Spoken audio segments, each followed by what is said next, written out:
November 2020 fun. Am I right, my dudes? Yeah, Mr. I Movies just realized podcast. I don't have my microphone. Oh, that's okay. I ruined the whole point of the podcast.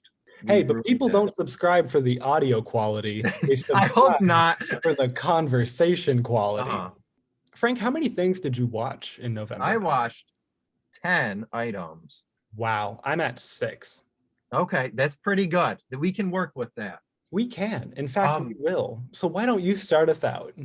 I'm gonna go first with I'm gonna talk about 2 films. One I can barely remember, and one's a classic. Sounds fun. I Okay. watched The Honest Thief, which is a movie about Liam Neeson, who was I remember now. This is actually a pretty good movie. So he's a thief, but he falls in love, and he Rule tries number to one, set it. you He, can't he break tries it. to set it straight. He tells his woman, I'm gonna admit to the cops what I did. I'll go to jail for 8 years. And when I come out, you'll wait for me, and we'll get married. Which is kind of a crappy thing to do to a woman, but I won't judge. Is it It's someone Liam he just met? Well, I think there was a montage of them falling in love over Okay, time. so like time passed. Time Okay. passed, yeah. But And I she was mean, like, "I'll wait for you, boo boo." And he was like, "Okay." But well, like that's they're handy. pretty old. I Oh, mean, they're older, so it's like, what are you gonna have? 10 years? You know? I don't know. that. I get what you mean, though. 8 years is a long time to wait 8 years. if You you're like. probably have 10 or 15 years after that, you know? I What's mean, how old are they? Are they senior citizens? how old is Liam Neeson? He's 69. Oh, But wow. Wow, Frank. so 8 years in prison, he's 67. How much longer can he have left? It's like 15 years. Well, it's Liam Neeson, so he's jumping off buildings and stuff. That's going to That's affect true. his time But span. I like this movie. It's worth a watch. It's one of those. It's 3 a.m. Let me put it on because I'm depressed and lonely. So you watch The Honest Thief, and What a glowing it's recommendation. only uphill from there, I guess. I also watched a classic, and this is gonna fit perfectly into one of your Cuck and Dassner videos. My God. Yeah. I watched Harry Potter and the Sorcerer's Stone. I watched it. I watched the DVD I own, so J.K. Rowling didn't get any money from my That's viewing. okay. But Whatever. She got the $20 from 2000 when we bought the damn thing. So my You apologies. probably got a penny from it. You know what? I'm not the arbiter of J.K. Rowling's wallet. But this movie kind of slaps. I had a good time with this movie. I do remember the younger Harry Potters like having a certain je ne sais quoi to it. Christopher Columbus directed the hell out of this movie. Who? And Christopher Columbus. Fuck that guy. No, not that one. The good one who did Home Alone and Harry Potter. Bit over. I like this movie. There's a good use of just like the visual effects in this thing, like genuinely, and like practical effects, and the CGI just genuinely impressed me. Yeah, there's some stuff like the ogre when it's all CGI that hasn't aged too well, but for the time, it's pretty impressive. And I gotta say, I enjoyed the heck out of Harry Potter and the Sorcerer's Stone. Have you ever watched a Harry Potter? Oh, I've seen all of them. Yeah. Okay. What are your thoughts on the franchise as a whole? Personally, I really enjoy the first couple of movies when they're kids and the idea of magic is whimsical. I think the later movies, when they get into prophecies and magic weapons and horcruxes and everything's dark. I think the only one I don't like is Deathly Hallows Part 1. Sure. Yeah. I feel like they just stretched it out. It overstayed its welcome, which is good. People don't like Order of the Phoenix #5. I like that movie. It's a lot of talking because it's basically Harry running around saying, Voldemort's back and he's gonna kill us all. Everyone's like, Harry, you gotta stop that rhetoric. And then it's basically the whole movie, but I enjoy it. Goblet of Fire slap, so I think that's my favorite one. I think my favorite is the third one. I think the Prisoner of Azkaban. Yeah, because it's so like concept heavy. You got the Dementor guys. You got. I like it when the lady gets fat in the beginning and then she flies away. I forgot about that, and now I have a icky taste in my mouth about the whole franchise. Okay. I remember seeing that in the drive-in when I was a young boy. Like I have a memory of seeing Shrek 2 and that movie back to back. Whoa! And I remember that fat lady just scaring the crap out of me. Was it Shrek 2 and then Harry Potter 3? Yeah, What order did they go in? it was Shrek 2 and then Harry Potter 3. That's a weird like palette chaser. It is. Like, I wow, think what a I fun watched like the Shrek first movie. 20 minutes of Harry Potter and then I fell asleep.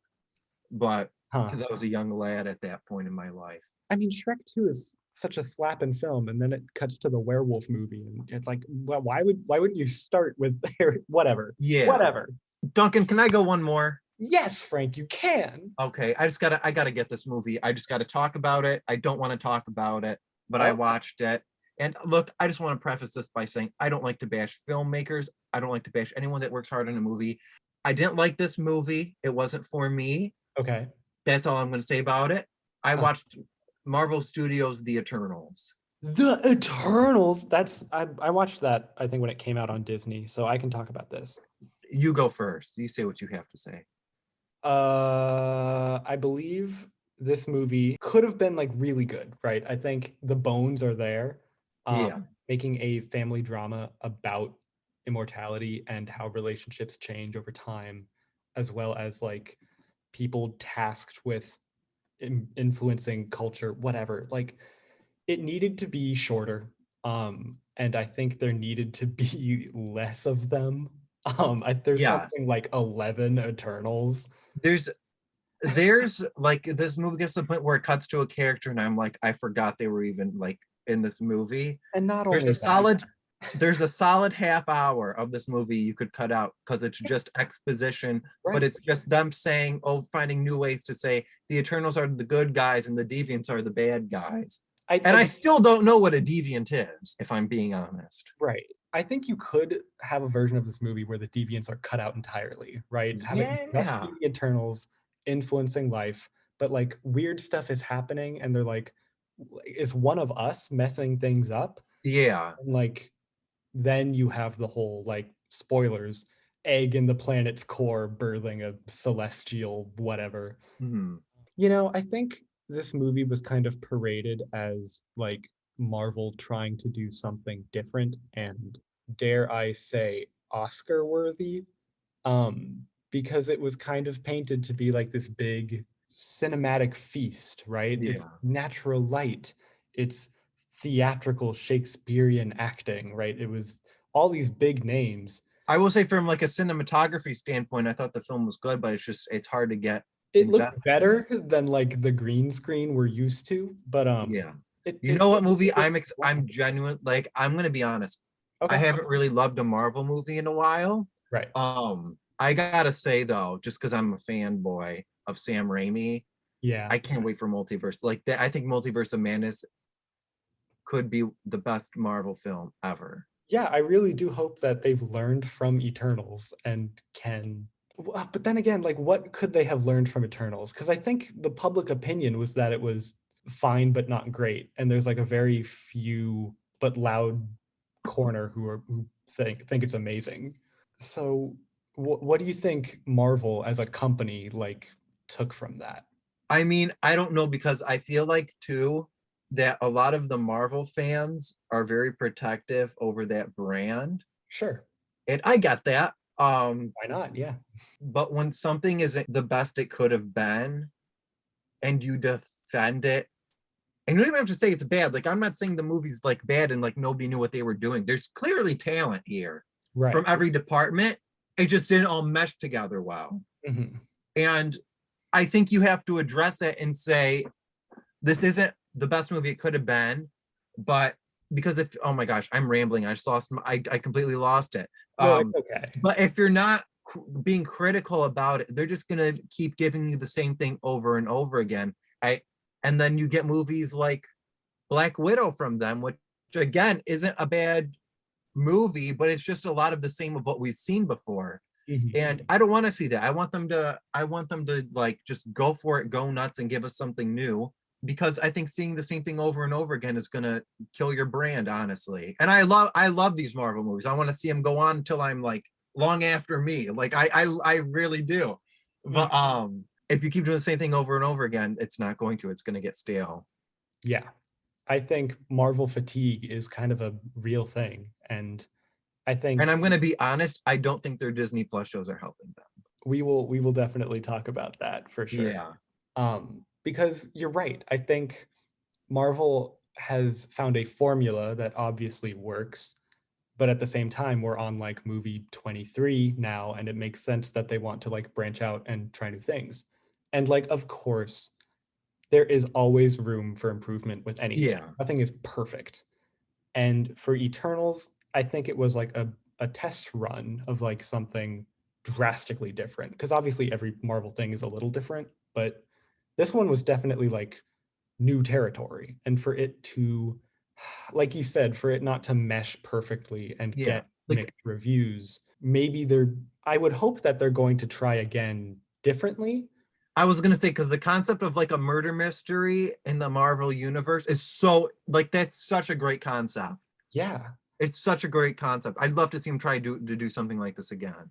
Like, yeah, if they had, I think, Keep doled it it down a character little bit, focused. I think there should have been 5 Eternals. Like, if you had kept it small and like maybe like pick a main character, because like what's her name? Cersei, the one we follow. If she had been the one character that we had like followed, almost like a Knives Out situation where it was Yeah. just, if we had just followed like 2 Eternals trying to piece it together, if we had only followed Cersei and Icarus trying to solve this murder mystery, only for it to be Icarus to be the one who's trying to make the planet egg thing happen, that Yeah. would have been interesting and I think a lot more successful. And I don't want to talk about this forever, so I just want to wrap it up by saying it is so funny to me that this movie ends with God showing up, grabbing the main characters and leaving. That's so funny. Like my brother and I joke about that all the time. Like more movies need to end with God showing up being like, okay, wrap it up, just grabbing everybody and Yeah. going to space. That's another thing. Oh gosh, I'm gonna end up going off. Like, I feel like this movie didn't have an ending. Like I just felt like it kept going and then it just cut to the credits randomly. And when they did the whole Harry Styles tease, they're like, Yeah, like Star Fox, the brother of Thanos, and his ugly imp friend are now to join us for Eternals too. And it's like, but Eternals 1 didn't work. yeah. So it's like I don't know. I think maybe you could make a second one work if you cut out some of the characters. Absolutely. Well, I mean, well, spoiler, some of them are dead. Yeah. But, like, yeah, I get what you mean. Okay. Maybe I won't ramble on. Duncan, what did you watch? Oh, that was a good discussion, though. I liked that. That was. I saw a classic Disney film for the first time. I saw Hercules. Hell yeah. What'd you think? I really thought it was cute. You know, I was definitely a kid who grew up in the mythology section of the library. Mhm. The Percy Jackson books had a chokehold on my little 5-year-old self. Like I loved the ideas of like gods, monsters, myths. I was an Egyptology kid, but I love I this. love the Greek myths. I was And the same way.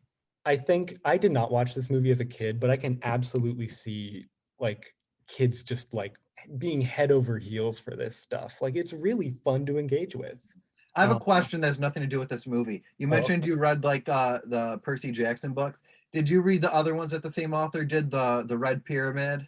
I read that one, but Those books slap so I didn't hard. read anyone besides the first I one. I actually, if I become a big fancy director one of these days, I would love to turn that into like a mini series. That would be great. That would go so hard. Well, because they're making the new Percy Jackson They are, series. So by yeah. the time you're like a big director, that might line up perfectly. Like you I'll might be be like, I got you, Disney Plus. Let's make some money. you got to intern for Rick Riordan and be like, hey, like why Hey, you can handle the Greek shit, but why don't you you get to the can. Egypt stuff? That's it. Everyone listening, let's go send emails to Rick Riordan. Don't do that. I'm kidding. Don't do that. Oh, The goal of this podcast is to get you a job. That's the yes. new mission. Let's do it. Hashtag get Frank a job. Get it Get Frank a trending. job. But yeah, like Hercules, very cute. I forgot we were talking about Hercules. The animation is like so classic, and I wish more movies did 2D animation that looked this fluid and fun, honestly. Yeah. It's a kids movie, so I can't say anything groundbreaking about it, but I hope to see more kids movies be this fun. That's it. Alrighty. How many do you have left?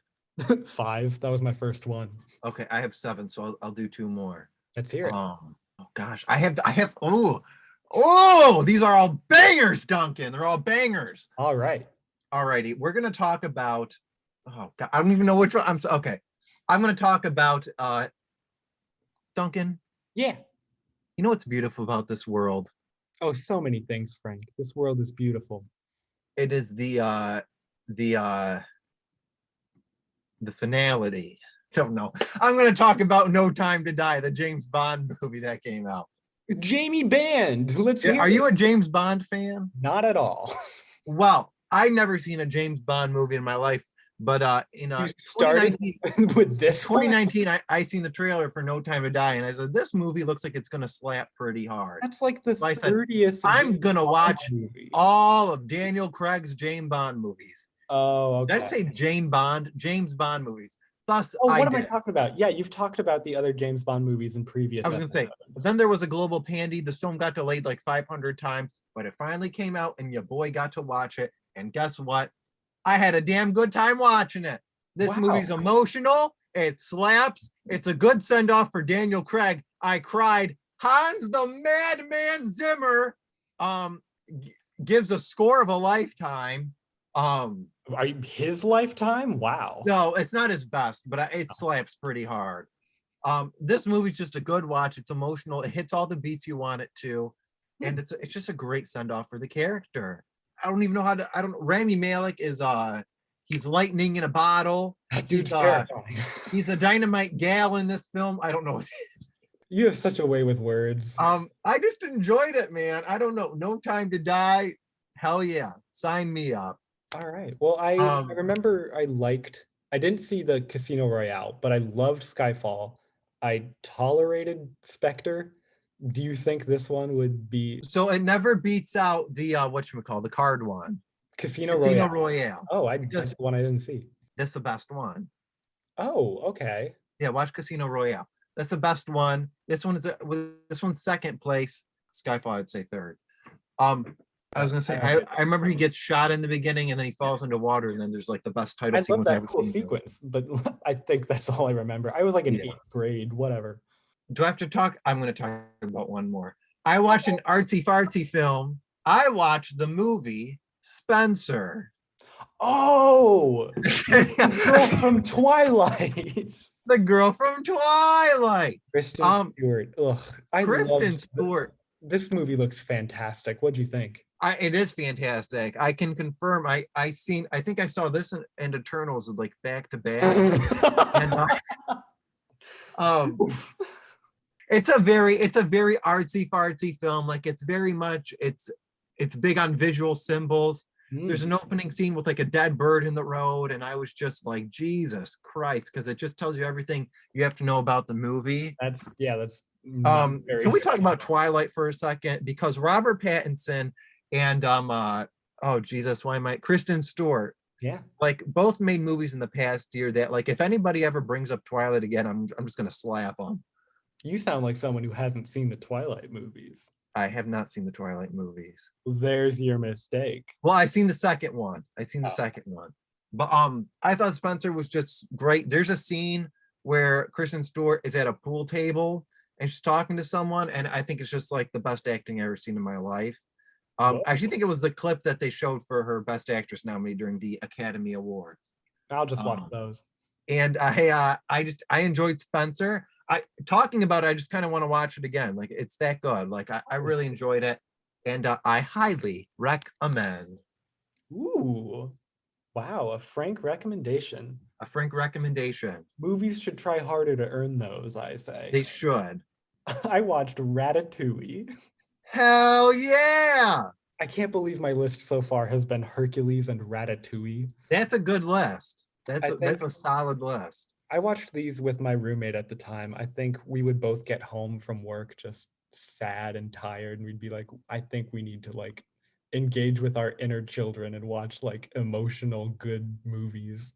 So I gave Ratatouille another shot. I hadn't seen this since I was a kid. The only thing that doesn't hold up is the animation in some scenes. Like it's a little spotty, but everything else in this That movie, movie, I don't care. That movie slaps. it slaps. What a great film. First of all, it's so relatable because the chef in the beginning gets one negative review and then he dies. That's so funny. I love that. And though this it's about the humanity and thing, like it's a rat. People hate rats. Like Ratatouille is propaganda to make you like rats because now I like rats. Like this movie, it humanizes these things that you're supposed to have nothing but disdain for. And the message of anyone can cook is so simple and evocative. It's untrue because I can't, but it's so nice. Everyone in my life tells me I look like Linguini from that movie. And you know what? I thought it was an insult until I rewatched this movie. And now it's still an insult, but I His love name's Linguini. We're not even gonna address that. That's so funny, it. dude. His name is Linguini. Oh my gosh. I will say Ratatouille, I kind of like you're talking about it. I really want to rewatch it now. There's Like nothing about this film that like would prevent me from recommending it to anyone. It's I remember like I really wanted to watch this movie in theaters, and my parents were like, "We're not going to movies to see that." And then like I had a sleepover with one of like my best pals, Evan, when I was like 5 years old, and like we set up a tent in my family room, and he brought a little like a sack, and he was like, "Frank, look what I have," and he whipped out a copy of Ratatouille, and we threw that bitch on the TV and had a good time. that sounds It fantastic. was. Oh, what a nice core memory. Yes. We threw that bitch on. Is that what you said?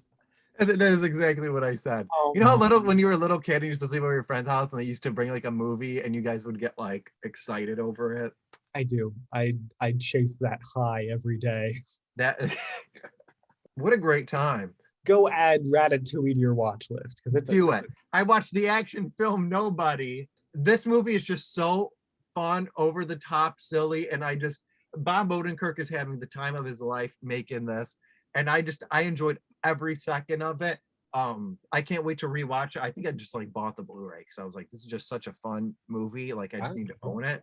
I was laughing so hard. Like it's just so great and it captures the mundaneness.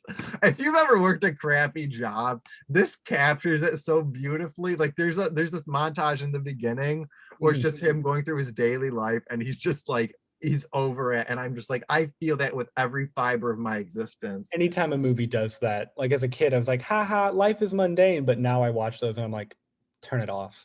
Yeah. No, this God movie damn it. captures it, and then it just like it can't like it goes all in on the mundane, and then the action starts and they just crank it to 12, and I'm like, hell yeah.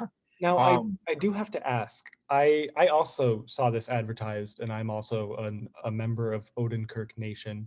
yes. So I wanted to see it, but what turned me away was how it seemed from the advertising to follow the premise of like, oh, he's an ordinary citizen, but when something happens, like when the inciting incident happens, he has to revert to his dark past and things are gonna get messy.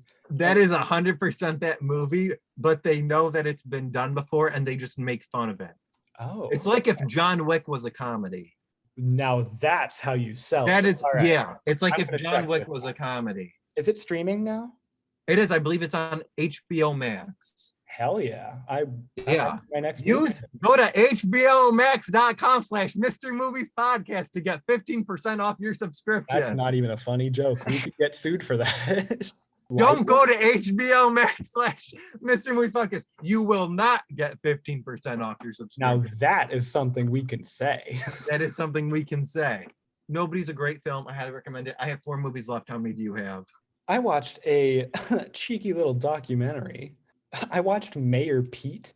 What is that? Is that the Pete Buttigieg? Pete Buttigieg documentary. Buttigieg is the greatest last name, regardless of your political feelings. Yes. Buttigieg is just, you won the lottery of last names. Like, I don't know. We can reach across the aisle and come to a bipartisan agreement that Buttigieg is just a great name. Like, oh yes. my girlfriend, my very sweet girlfriend, Grace, she's very interested in politics, mostly about how they don't work and fail Mhm. us. And Pete is no exception.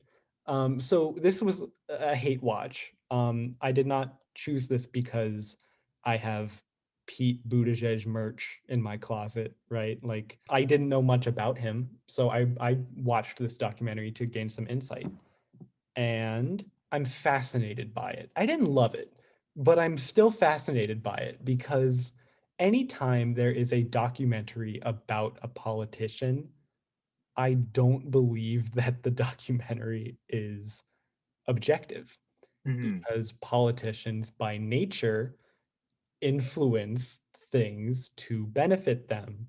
So going into this documentary, I had already come up with a checklist in my head like this is going to be like 80% positive and then like 20% like, oh, but this is happening. But then by the end, it will fully endorse him.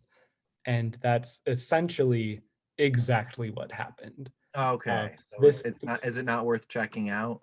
it is, but only in the sense that it gives you a more well-rounded insight into how political documentaries are churned out kind of like as commercials.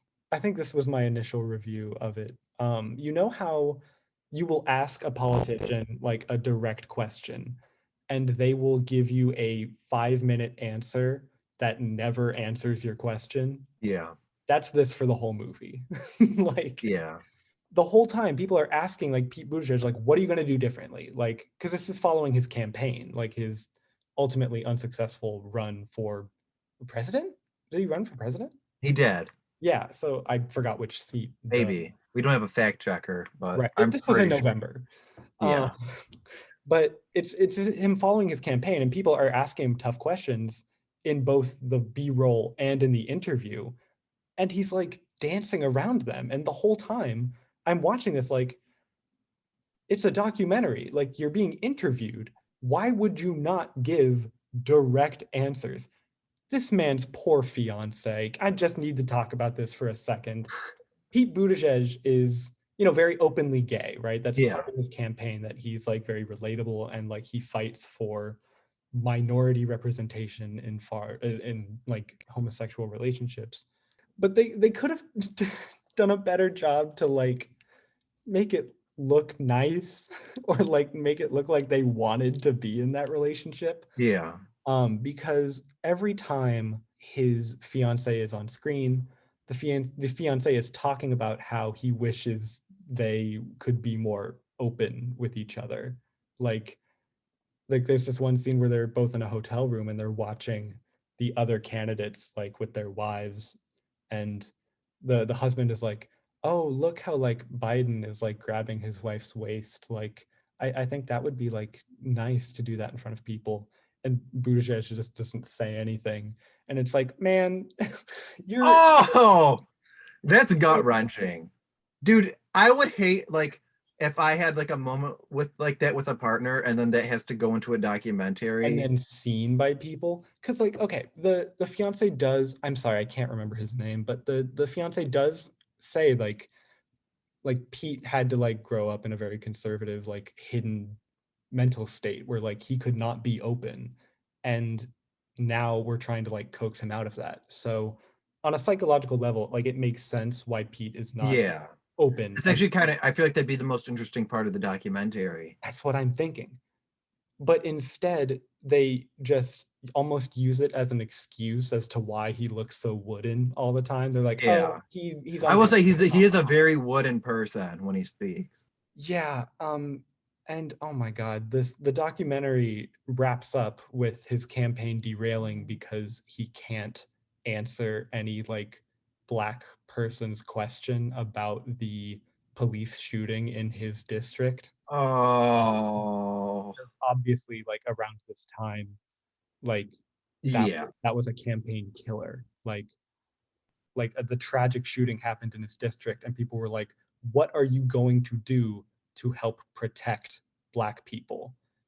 And he can't answer it. Like he's like, oh well, obviously we need to do something about the police. And they're like, okay, but what? And he's like, uh and you're like, but what is he gonna do? And then like the text is like, Pete Buttigieg went on to become the director of transportation. And it's like, but what about the cops thing, the black people getting shot Yeah. thing? What, like there was no ending to that. And so that's why even like watching this documentary with my girlfriend on a Friday, wine drunk, we could not enjoy it. Like it was mostly just sad. I watched a movie that led to some real world assault. Are you kidding me? I'm dead Wait a serious. minute. What is this? I Okay. watched King Richard. Suddenly it becomes so clear to me what we're talking about. It's a good movie. It's really good. It's worthy of the Oscar nominations. You know, oh God, you know what sucks? So many people worked so hard on this movie, and Yeah. it's all overshadowed. Nobody cares anymore because of that darn slap. Yeah, any hope that movie had of like getting interviewed about any of the technical aspects, like it's just not gonna happen. And like, it is a really good, well-made film, and I really enjoyed it. And I would recommend people like actually go and seek it out. It's on HBO. Okay. But it's just like every time you see Will Smith, I don't know. I haven't seen. I saw the movie Mhm. pre-slap, and it was great. I didn't see Will Smith, but I feel like if I watched it post, I'd. How could you not? Yeah, that's tricky. I don't know, man. That it's gonna be really interesting to see how his body of work is affected by Yes. that Did you one. watch the Oscars or no? I did not. My family and I were watching a movie at the time, I think. And then I think we paused it for a bathroom break. And then I opened Twitter and I was like, oh my God, Will Smith like hit Chris Rock at the Oscar. Oh, And my brother literally went like, that's not real. And I showed it to him and he was like, oh, it is real. yeah. We had, and then we just kept watching the movie. We were just like, oh, Jesus. I didn't think it was going to be like a huge thing because like obviously it's significant, but like Yeah. I feel like you should think that's two well-known people. Like I feel like if it was like two makeup artists, no one would care. it would be, They're yeah, like, yeah, beat the crap out of each other. if Go two nuts. editors like fought each other, it would be Yeah. like memed on TikTok for a day, but then that's it. But King Richard's a good movie. I recommend watching it, but good luck after the slap. I don't know. All right, my turn, I guess. I watched a Netflix rom-com titled The Kissing Booth. Oh, wait, didn't you talk about that? What did you talk about last time? But it was a trilogy. That was To All the Boys I've Loved Oh, Before. they all kind of blend together, don't Oh, they? yes, they do. You don't have to tell me. So this was another movie that my moon and my stars Grace picked for me. Grace picked this film because she loves making me watch terrible movies. That's just how they tax me for being a film student. It is about a girl not named Joey King, played by Joey King, who I do think is a great actress. Why does that name ring a bell? Joey I King. I gotta go to the Google. Go for it. The plot of this movie is that this girl and her childhood best friend have like a bunch of rules that they follow, like in order to maintain their friendship. And one of the rules is that she can't fall in love with his older brother, just because Ramona and Beezus. That's where I seen this chick. I did not think I would ever hear the name, the title Ramona and Beezus ever again. But all right. She was in The Dark Knight Rises. Well, I wouldn't know. Oh yeah, she was on the Flash TV show. Oh, she was in The Conjuring. That's where I know her. She was in. I'm so confused. All right, this is not the Joey King show. Let's move Well, on. Joey King. Who the fuck? Oh my God! Wait a minute. Who was Joey King on The Flash? I knew you'd gravitate to the Flash. Oh, she was in like one like filler episode. Okay, she's probably just in town. Who was she in the Dark Knight trilogy? Frank, we can't do this. Oh, okay. I see you, Joey King. Continue. Jesus. Okay. No, Beezus. Oh, Frank.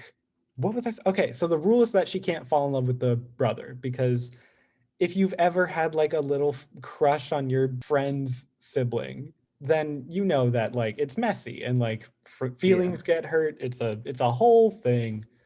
So in order to preserve their friendship, they have this rule. But then over the summer, like he gets flirty with her, and she's like, "Do I risk the integrity of my childhood friendship over this boy who I don't know but might like.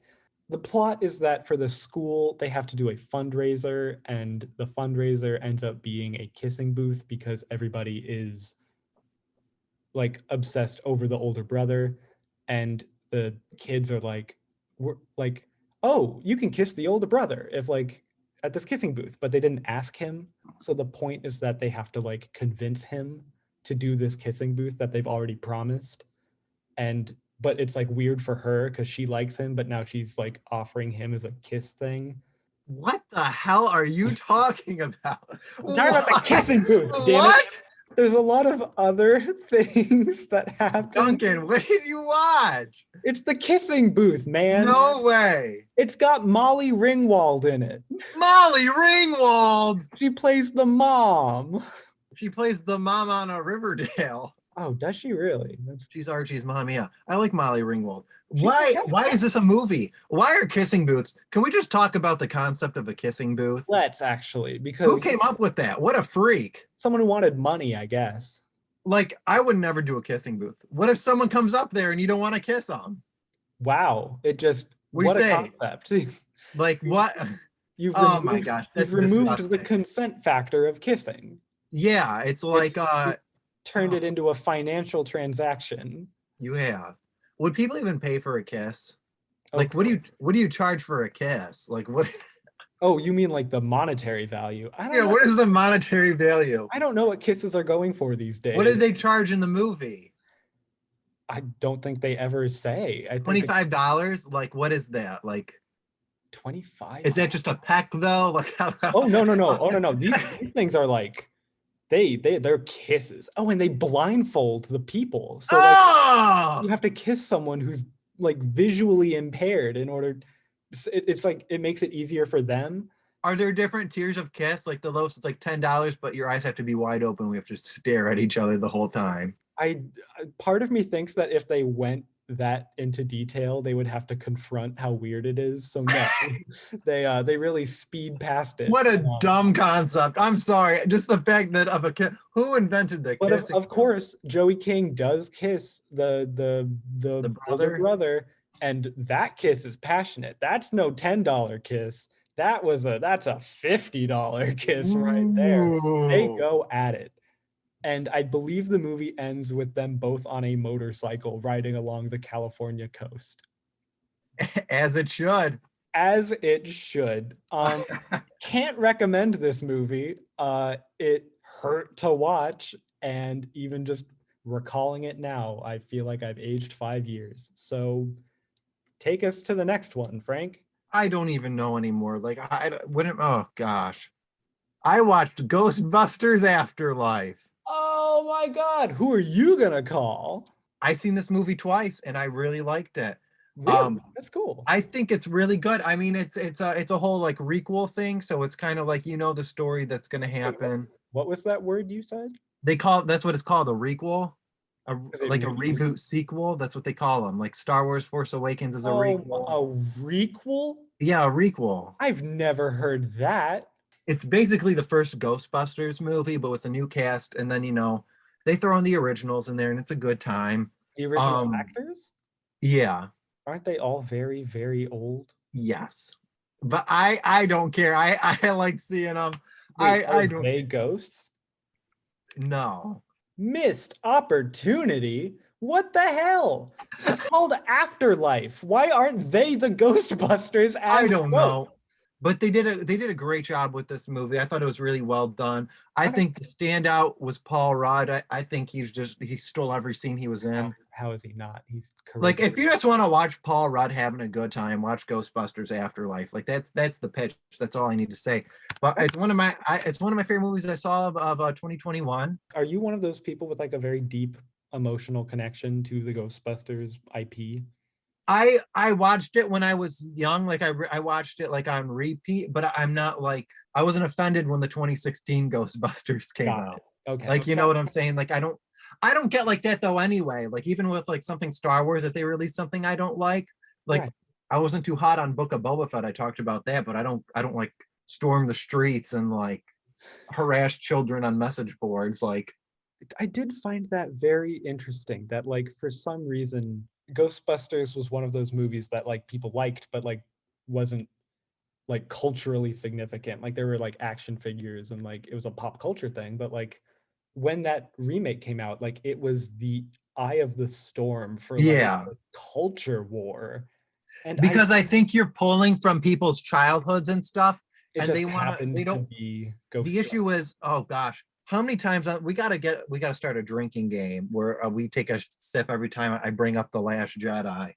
But like, it's true with that movie, people didn't want to see Luke Skywalker have an arc. They just want to see him come in and kick ass. And Right. it's like, you can do that, but then it does nothing. I think there's something beautiful about like Luke Skywalker making a mistake and having to learn a lesson even in his later years, because that's what life is. He made mistakes in the original trilogy, like of course he would make them now.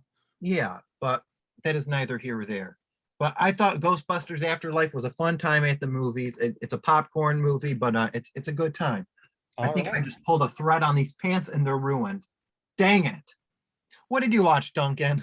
Oh, I watched The Kissing Booth 2. They made a sequel? They sure did make a sequel, Frank. The Kissing Booth 2. This movie, as far as my recollection goes, does not include a kissing booth, Amazing. but is rather just a continuation of the characters and their story. And wouldn't you know it?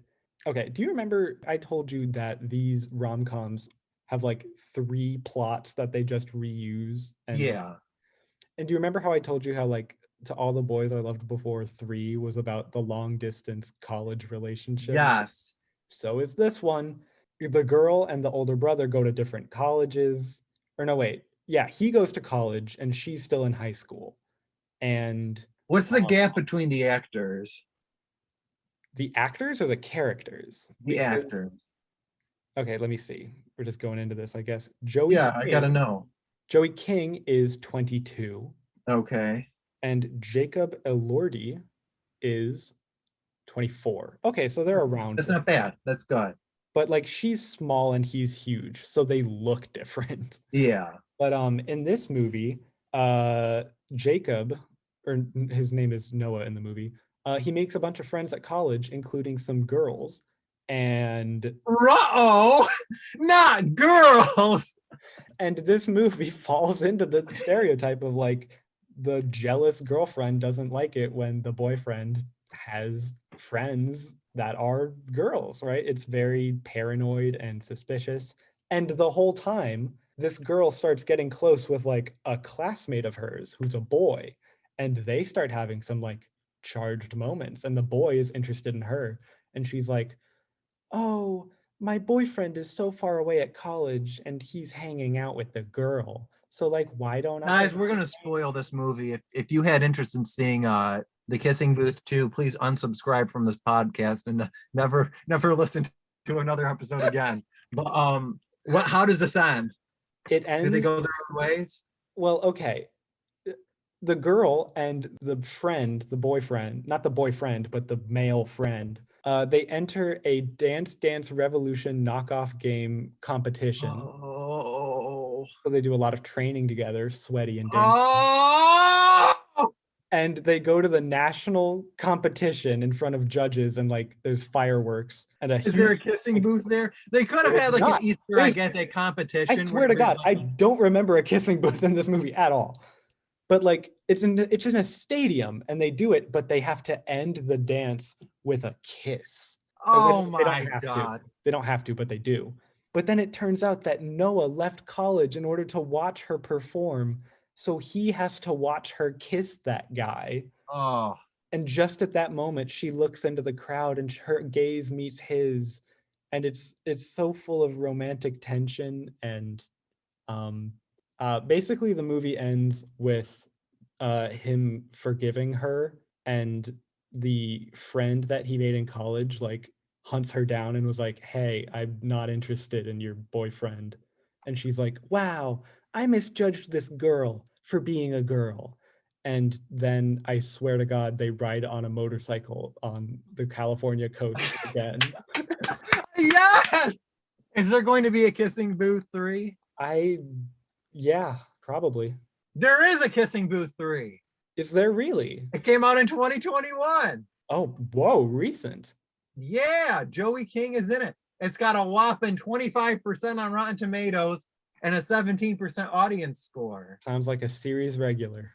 It kind of looks like nobody likes these movies. Oh, no. Oh, I don't know why they would. All right, Frank, take us away. All right, I got 2 movies. They're both bangers. All right. I'm going to talk about one. I watched the Oscar-nominated film Tick, Tick, Boom, directed by Lin-Manuel Moana. And this movie, have you seen it? No. It is so good. Mm-hmm. And like, oh gosh, I actually think you would love it. Like, I genuinely think you would love But it. Frank, I'm not a theater kid. But it doesn't matter. It's about wanting to create stuff, like spend your life creating stuff and the pressures that come from that and how nothing's guaranteed. And it's just so, I don't know what that's like. oh my gosh. Like some of the conversation, like his girlfriend in this thing, but like their relationship and like some of the conversations they've had, like I've had some of those conversations before. So like I related to this. I don't know. This movie just hit me in the feel goods. And I enjoyed it. I think it's 100% worth a watch. How Lin-Manuel Miranda on a scale to 10 is it? Okay, so I will say just to rip the band-aid off, because I know you'll say something if you watch it. It's not too Lin-Manuel Miranda, except for one scene in a diner, which is a great scene, other than the fact that Lin-Manuel Miranda makes a cameo as a line cook. I gotta answer this call real quick. It could be my car insurance. Hello? It's not my car insurance. It's a scam. Lin-Manuel Miranda does make an appearance. It's short. They ripped the Band-Aid off. You knew it was going to happen. I know you're not a fan when he does stuff like that. I'm not. Yeah, but I think this movie is worth watching. Andrew Garfield is a powerhouse in this thing. Is he? Yeah. He seems like an incredible actor. He is an incredible actor. And he does pick very good projects, so that probably means this is it's very good. Good film, I'll admit. I may not get to it immediately, but your endorsement does. You should. Like you should watch it. I genuinely think you would like. I think it'll surprise you by how much you can like relate to it. It surprised me. I didn't think I was going to relate to it too much. Okay, yeah, that's fair. Duncan, what did you watch? Yeah, we each have one left, right? Mm-hmm. Shit. All right, time to wrap this baby up. I watched the Kissing Booth 3, baby. No! Oh, baby. You lied to me. I brought it up and I turned around and you stabbed me in the back. We did a speed run of the whole franchise, baby. Oh, week to week. We just had to know what happens. So what is the plot of the Kissing Booth 3? Is there a kissing booth in the Kissing Booth 3? Yes. At the very, very end, there is a kissing booth. Okay, this is an end of summer rom-com where it's like, oh, I'm graduating senior year and next year's college where I'm going to be different. So she and the best friend plan a bucket list. And there's all this pressure because they think as soon as they go to college, they'll like lose touch. They'll never be friends again. And the boy is also dealing with a relationship of his own because they're going to different colleges. It just recycles the same thing in the same movie. And it's about like, oh, can friends survive beyond college? And the answer is like, yes, if you put in like time and effort, care. Yeah. And things work out. There's an element of luck. But this movie ignores all that. And it's like, it just matters if you love each other. And like, it's very weird because she's also trying to like make it work with the boy, the brother. And the tension of the movie is that, oh, she's going to college and she's going to be far away. But they were already far away because he was at college. Yeah. So it's the same thing. And then there's the other boy who's still into her, but I think they realized that plot wasn't going anywhere. So he's like a minor character. And the movie ends with them breaking up, but then a flash forward by like 10 years. And they like kind of insinuate that they're going to get back together. Like they dress up as adults maybe it's not 10 years. Maybe it's just like a post-college thing, but it's So they weird. break up at the end of the movie, but then the last 2 minutes they shoehorn them getting back together. In the future. Do they ride a motorcycle on the coast of California? Yeah, I do. It must end the same way. Yeah, I think this was a money laundering scheme. I can't imagine anything of value. I don't want to say that because again, it's a movie. They tried hard. There's some good acting. Like I think they put in some effort, but I can't recommend. It's very weird. It feels like aliens made it.